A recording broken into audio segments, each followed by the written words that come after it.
Dawson Creek. Dito kami sa ospital mga boss. Inabot kami ng gutom. Tambakol, galunggong, boneless na bangos,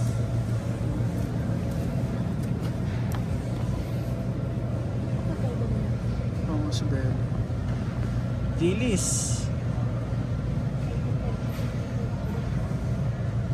calamari, at ayan na yung mga ipon. Nandito pa rin kami sa ospital.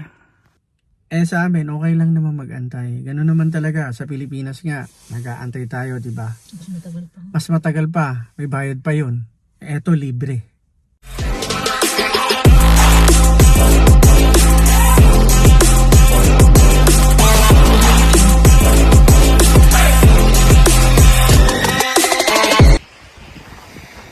Dawson Creek. Dito kami sa ospital mga boss. Lalakad muna kami. Magpapa-x-ray yung binata ko. Dito muna kami sa Edu mga boss. Edu Japan. Ayan, Edu Japan.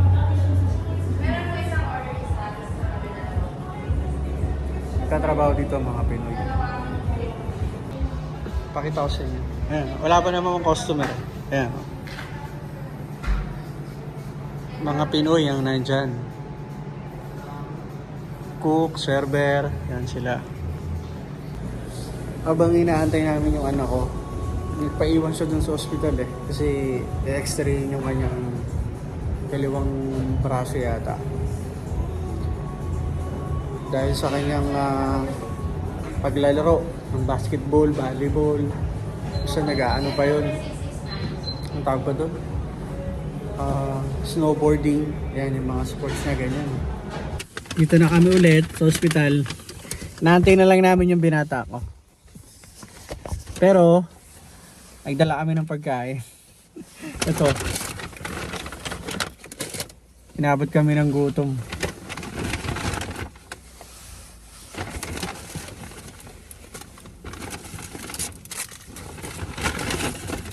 Sa'yo? Hindi, ito ako. Isa lang sa akin. Patong muna. Ito yung in-order ko. Teriyaki meal. Kain tayo mga boss. Si Mayora busog eh.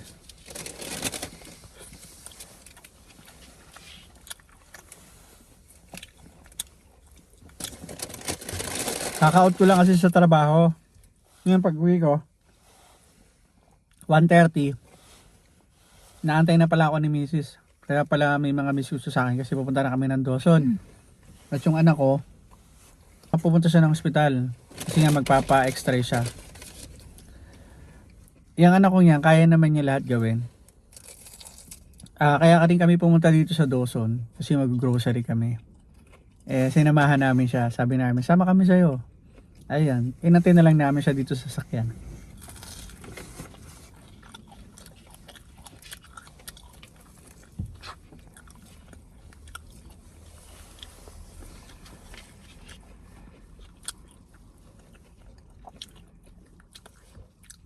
Parang kailan lang.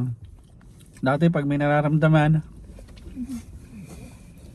nasamahan namin. Ngayon, hindi na. Siya na mag-isa.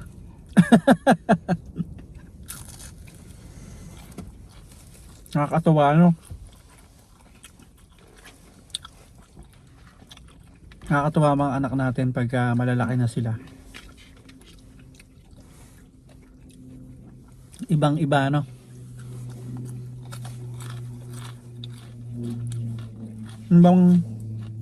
Alam niyo yung pag nasanay ka na nag-asikasa mo yung anak mo, tapos pagka ganyan nagbinata, nagdalaga na, biglang hindi naman sinabing hindi ka na kailangan, kaya lang nagagawa na rin niya mag-isa. Pag may problema magtatanong lang siya sa'yo, pero siya ang gagawa. Yun ang napansin namin sa anak namin habang lumalaki.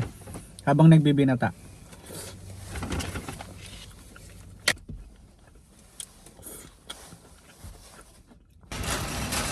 Dito muna kami sa Walmart mga boss. Bili muna kami ng pagkain.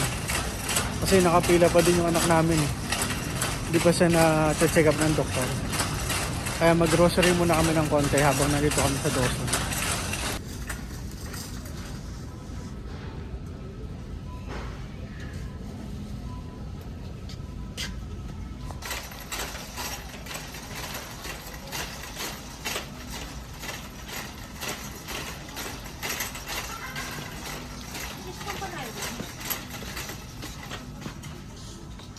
Spam, bumili ka na rin. Di ba na ano mo na yung isa, naluto mo na?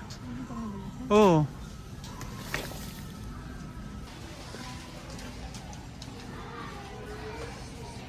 Everyday low price.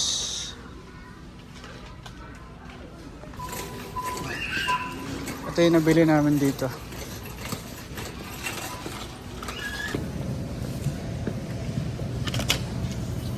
Pero yung medyo matigas.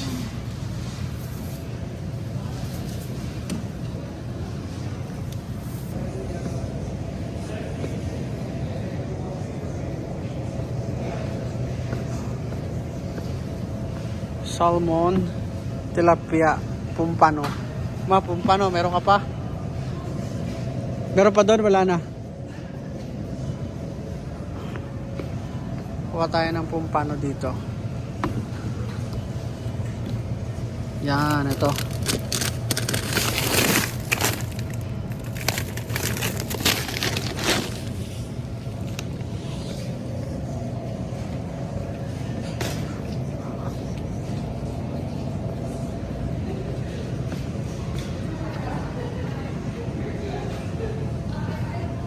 Ito yung mga bongos, oh.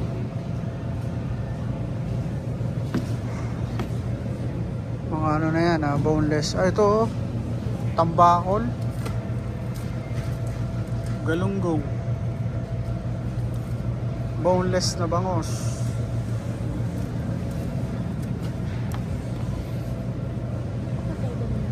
Bangos bell. Dilis. Calamari. At ayan na yung mga hipon. Dito pala sa harapan ko yung mga ano, suka, toyo, patis. Gandun. Nandito pa rin kami sa ospital. Ayan o. Dumating kami dito 3:30 mga ganon. O 3:30. Kanina pa yung anak ko doon nakapila. So ngayon ay 6:35 na. Pakita ko sa inyo. Ayan o, 6:35 na. At nung sumilip ako, nakita ko na pangatlo na yung anak ko. Siya na yung susunod na papasok doon sa kwarto para ma-check up ng doktor. Eh sa amin, okay lang naman mag-antay. Ganun naman talaga. Sa Pilipinas nga, nag-aantay tayo, di ba? Mas matagal pa. Mas matagal pa. May bayad pa yun. Eto, libre.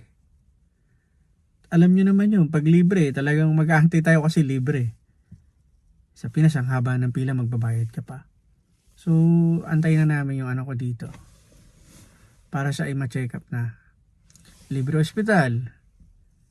At libre opera. Kung kailangan operahan, kailangan x-ray, laboratory, anong gagawin, libre lahat. Diba, isa yan sa mga benepisyo dito sa Canada, yung healthcare. Yan ang importante dito. Para sa mga bata, yung sa pag-aaral, libre. Malaking tulong yun